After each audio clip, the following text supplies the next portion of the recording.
ಇಂದೇ ಡೌನ್ಲೋಡ್ ಮಾಡಿ ಮತ್ತು ನಿಮ್ಮ ನೆಚ್ಚಿನ ಶೋಗಳನ್ನು ಆನಂದಿಸಿ. ಓಕೆ ಸಂಧ್ಯಾ, ಈಗ ನಾನು ನೀನು ಸೇರಿಕೊಂಡು ಹೀರೆಕಾಯಿ ಬಜ್ಜಿ ಮಾಡೋಣ. ಹಾಂ, ಈಗ ಹೀರೆಕಾಯಿ ಬಜ್ಜಿಗೆ ಏನೇನು ಬೇಕು ಎಲ್ಲ ಹಾಕಿದ್ದೀನಿ. ಇದನ್ನು ನಾನಿವಾಗ ತಗೊಂಡೋಗಿ ನೋಡು ಎಣ್ಣೆಯಲ್ಲಿ ಹಾಕ್ತೀನಿ. ಮಾಧವರೇ ಬಿಡಿ, ನಾನು ಮಾಡ್ತೀನಿ. ಬೇಡ ತುಳಸಿಯವರೇ, ನೀವು ಪೂರ್ಣಿ ಮಗುನ ಆಟ ಆಡಿಸ್ತಾ ಇರಿ, ನಾನು ಅಡುಗೆ ಮಾಡ್ತೀನಿ. ಮಾಧವರೇ, ಮಕ್ಳು ಎಲ್ಲಿದ್ದಾರೋ ಏನು ಮಾಡ್ತಾ ಇದ್ದಾರೋ ಒಂದು ಫೋನ್ ಮಾಡಿ ತಿಳ್ಕೊಬೋದಾ? ನನಗೆ ನನ್ನ ಮಕ್ಕಳ ಮೇಲೆ ಫುಲ್ ಕಾನ್ಫಿಡೆನ್ಸ್ ಇದೆ. ಅವ್ರು ಅಂದ್ಕೊಂಡಿದ್ದ ಕೆಲಸ ಮಾಡ್ತಿರ್ತಾರೆ ನೋಡಿ. ಈಗ ಫೋನ್ ಮಾಡಿ ಅವ್ರಿಗೆ ಡಿಸ್ಟರ್ಬ್ ಮಾಡೋದು ಬೇಡ, ಎಲ್ಲ ಕರೆಕ್ಟಾಗಿ ಆಗ್ತಿರುತ್ತೆ. ನೀವು ಟೆನ್ಷನ್ ಮಾಡ್ಕೋಬೇಡಿ, ರಿಲ್ಯಾಕ್ಸ್ ಮಾಡಿ. ನೋಡಿ ಸಂಧ್ಯಾ ಎಷ್ಟು ಸೈಲೆಂಟಾಗಿ ಕೂತಿದ್ದಾಳೆ. ಈಗ ನಾನು ಅವಳು ಇಬ್ಬರು ಸೇರಿಕೊಂಡು ಅವಳಿಗೋಸ್ಕರ ಬಿಸಿ ಬಿಸಿ ಬಜ್ಜಿ ಮಾಡ್ತಾ ಇದ್ದೀವಿ. ನಮ್ಮ ಪುಟ್ಟಿ ಮಾತಾಡಿದ್ರೆ ಸಾಕು, ಅವಳದು ಯಾವಾಗ ಸರಿ ಹೋಗ್ತಾಳೋ ಏನೋ ಒಂದು ಅರ್ಥ ಆಗ್ತಾ ಇಲ್ಲ. ಮಾಧವರೇ, ಅವಳೇನಾದರೂ ಮತ್ತೆ ಹಾಸ್ಪಿಟ್ಲ್ ಕರ್ಕೊಂಡು ಹೋಗ್ಬೇಕಾ? ಯೋಚನೆ ಮಾಡೋಣ ತುಳಸಿಯವ್ರೆ, ದೇವ್ರ ದುಡ್ಡವನು, ಎಲ್ಲ ಸರಿ ಹೋಗುತ್ತೆ. ಆದರೆ ನಾನೀಗ ಮೊದಲು ಅವಳಿಗೆ ಬಿಸಿ ಬಿಸಿ ಬಜ್ಜಿ ಮಾಡಿಕೊಡ್ತೀನಿ.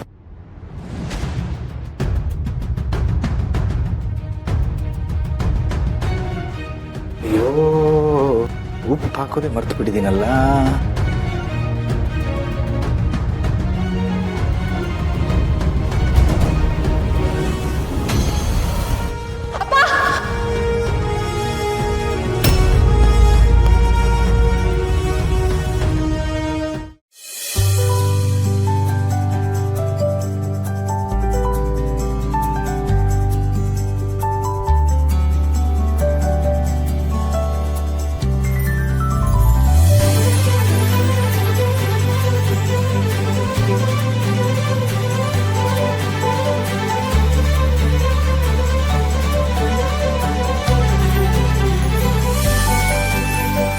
ನೋಡಿದ್ರೆ ತುಳಸಿಯವರೇ, ನನ್ನ ಮಗಳು ನನ್ನ ಕಾಪಾಡ್ಬಿಟ್ಲು.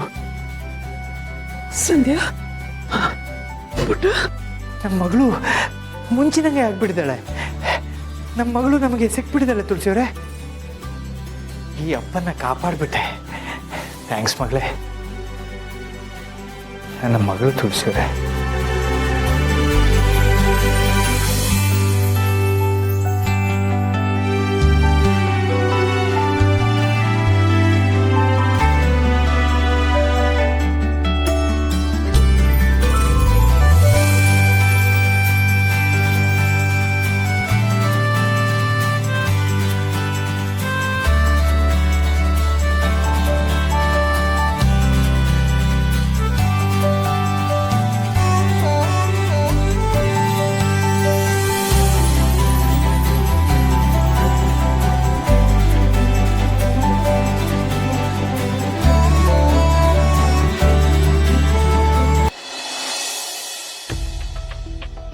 ಅಂತೂ ನಮ್ಮ ಸಂಧ್ಯಾ ಮೊದಲಿನ ಹಾಗಾಗ್ಬಿಟ್ಲು. ಸಂಧ್ಯಾ, ನಿನಗೆ ಎಷ್ಟು ದಿನ ಏನೂ ಗೊತ್ತಾಗ್ತಿರ್ಲಿಲ್ವಾ? ನಾವು ಮಾತಾಡ್ತಿದ್ದಿದ್ದು, ನೀನು ಎಲ್ಲಿದ್ಯಾ, ಹೇಗಿದ್ಯಾ, ಇದು ಯಾವುದೂ ನಿನಗೆ ಗೊತ್ತಾಗ್ತಿರ್ಲಿಲ್ವಾ? ಇಲ್ಲ, ನಂಗೆ ಅದೆಲ್ಲ ಏನೂ ಗೊತ್ತಾಗ್ತಿರ್ಲಿಲ್ಲ. ನನ್ನ ತಲೆಯಲ್ಲೆಲ್ಲ ಇದ್ದಿದ್ದು ಒಂದೇ, ಆ ಕತ್ಲೆ ಜಾಗ. ಸಂಧ್ಯಾ, ಕೂತ್ಕೋ ಕೂತ್ಕೋ, ಸುಧಾರಿಸ್ಕೋ.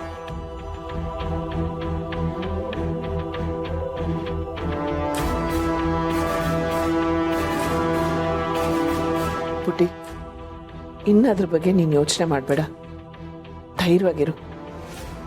ನಾವೆಲ್ಲರೂ ಇನ್ಮೇಲೆ ನಿನಗೆ ಕಾವಲಾಗಿರ್ತೀವಿ. ಸಂಧ್ಯಾ, ಆ ಶಾರ್ವರಿ ನಿಂಗೆ ತುಂಬ ಹಿಂಸೆ ಕೊಟ್ಲಾ? ಅವಳು ಹೆಣ್ಣಲ್ಲ, ರಾಕ್ಷಸಿ. ನನ್ನನ್ನು ಕತ್ಲೆ ಕೋಣೆಯಲ್ಲಿ ಕೂಡ್ ಹಾಕಿದ್ಲು. ಊಟನೂ ಕೊಟ್ಟಿರ್ಲಿಲ್ಲ, ನೀರು ಕೊಟ್ಟಿರ್ಲಿಲ್ಲ. ನಾನು ಕಣ್ಣು ಮುಚ್ಚಿದ್ದೀನೋ ಕಣ್ಣು ಬಿಟ್ಟಿದ್ದೀನೋ ಒಂದು ಗೊತ್ತಾಗ್ತಿರ್ಲಿಲ್ಲ. ಅಷ್ಟು ಹಿಂಸೆ ಆಗ್ತಿತ್ತಮ್ಮ. ನರ್ಕ ನರ್ಕ ಅಂದ್ರೆ ಅದೇನಾ ಅಂತ ಅನ್ನಿಸ್ತಿತ್ತು. ನಾ ಬದುಕ್ತೀನೋ ಸಾಯ್ತೀನೋ ಅನ್ನೋದು ಗೊತ್ತಾಗ್ತಿರ್ಲಿಲ್ಲ. ಯೋಚನೆ ಮಾಡಬೇಡ ಪುಟ್ಟಿ, ಇದಕ್ಕೆಲ್ಲ ಅವಳಿಗೆ ತಕ್ಕ ಶಿಕ್ಷೆ ಆಗೇ ಆಗತ್ತೆ. ಇದಕ್ಕಿಂತ ಘೋರವಾದ ನರ್ಕ ಅವಳು ನೋಡ್ತಾಳೆ.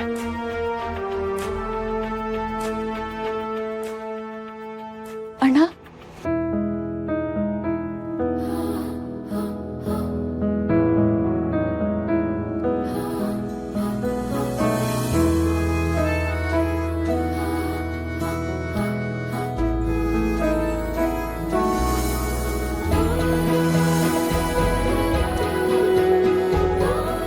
ಸಂಧ್ಯಾ, ನೀನ್ ಮಾತಾಡ್ತಾ ಇದೀಯಾ? ಪಾಪು, ನಮ್ಮ ಪುಟ್ಟಿ ಮೊದಲ ಹಾಗೆ ಆಗ್ಬಿಟ್ಲು. ಅದೇ ಆಶ್ಚರ್ಯ ಅಮ್ಮ. ಸಂಧ್ಯಾ ಹೇಗಿದ್ಯಾ? ನನಗೆ ಎಷ್ಟು ಖುಷಿ ಆಗ್ತಿದೆ ಗೊತ್ತಾ?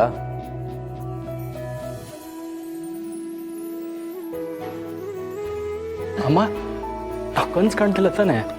ಸಂಧ್ಯಾ ಹುಷಾರಾಗ್ಬಿಟ್ಲ? ಹುಷಾರಾಗಿದ್ದು ಮಾತ್ರ ಅಲ್ಲ ರೀ, ಮಾವನ್ನ ಒಂದು ಕಂಟಕದಿಂದ ಪಾರು ಮಾಡಿದಾಳೆ. ಏನು ಹೇಳ್ತಾ ಇದ್ದೀರಾ? ಅದೇನಾಯ್ತು ಅಂದರೆ,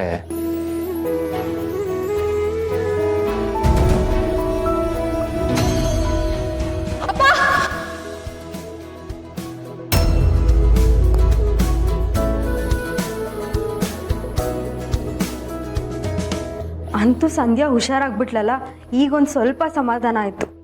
ಇದೇ ಥರ ಇವತ್ತು ಮಾಮು ಸಿಕ್ಬಿಡ್ತಿದ್ರೆ ಇನ್ನೂ ಖುಷಿ ಆಗ್ತಿತ್ತು. ಏನಾಯ್ತಲ್ಲಿ? ಶಾರ್ವರಿ ಸಿಗ್ಲಿಲ್ವಾ? ಇಲ್ಲ, ಸಿಗ್ಲಿಲ್ಲ. ನಾವು ತುಂಬ ಪ್ರಯತ್ನ ಪಟ್ವಿ. ಪರವಾಗಿಲ್ಲ, ಆಗಿದ್ದಾಗ್ಲಿ. ನಮ್ಮ ಪ್ರಯತ್ನನ ಬಿಡೋದು ಬೇಡ. ಏನಾದ್ರಾಗಲಿ, ನಮ್ಮ ಸಂಧ್ಯಾ ಮತ್ತೆ ಹುಷಾರಾದ್ಲಲ್ಲ, ಅದಕ್ಕಿಂತ ಸಂತೋಷ ಬೇರೆ ಇಲ್ಲ. ಹಾಗಾದ್ರೆ ಇದೇ ಖುಷಿನಲ್ಲೇ ಒಂದು ಸೆಲ್ಫಿ ತಗೊಳ್ಳೋಣ. ನೀನು ನಿಮ್ಮ ಮನೇಲಿ ಇಟ್ಕೊಂಡಿರೋದೇ ಅದಕ್ಕೋಸ್ಕರ. ಹಾಗಾದ್ರೆ ನಾನು ತಗೊಳ್ಳಲ್ಲ. ನಿಧಿ, ಹೊಸ ಫೋನ್ ತೊಗೊಂಡಿದ್ಕಾದ್ರೂ ತಗೊಳ್ಳೆ ಪ್ಲೀಸ್.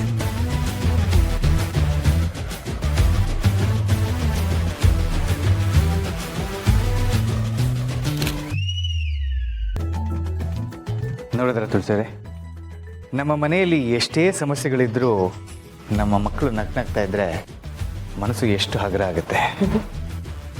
ನಮ್ಮ ಮನೆಗೆ ಅಂಟಿರೋ ಕಂಟಕ ಆದಷ್ಟು ಬೇಗ ದೂರ ಆಗಿ ಜೀವನ ಪೂರ್ತಿ ಎಲ್ಲರೂ ನಗ್ನಾಗ್ತಾ ಇರಬೇಕು, ಅದೇ ನನ್ನ ಆಸೆ.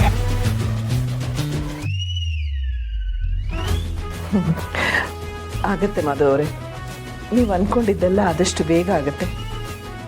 ಮಕ್ಕಳ ನಗು ನೋಡಿ ನಾವು ನಗುವಂಥ ಕಾಲ ಹತ್ರ ಬರುತ್ತೆ.